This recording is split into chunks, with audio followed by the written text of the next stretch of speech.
Hello' everyone, আসসালামু আলাইকুম সকলোকে।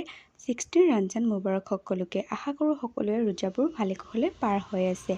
আজি এটা বিশেষ কথাৰ কাৰণে মই এনেদৰে ভিডিঅ' এটা বনাবলৈ ওলাইছোঁ ৰোজাৰ ওপৰত।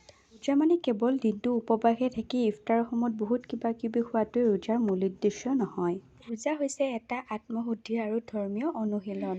ৰোজাৰ মূল উদ্দেশ্য হৈছে দুখীয়াক সহায় কৰা, লগতে আল্লাহৰ প্ৰতি ভক্তি বৃদ্ধি কৰা, পাপ কাম আৰু বেয়া কথাৰ পৰা দূৰত থকা, লগতে মিছা কথাৰ পৰা, লগতে নিজৰ মন মগজুক চাফা কৰি ৰখা। ৰোজাৰ জৰিয়তে মানুহে ধৈৰ্য, শক্তি, সংযমন আৰু নৈতিকতা শিকিবলৈ পায়।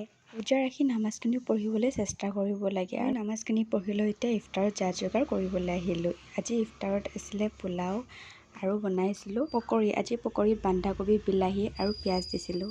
গাজৰ, বন্ধাকবি আৰু আটা গুলিছোঁ। যিসকলে আটা মাৰিবলৈ টাইম নাপায় এনেকৈও বনাব পাৰি ৰুটি টাইপৰ, আৰু এনেদৰে খাবলৈ বহুত বেছি টেষ্টি হয়। আমাৰো ইফতাৰীত যা যোগাৰ হৈ গ'ল।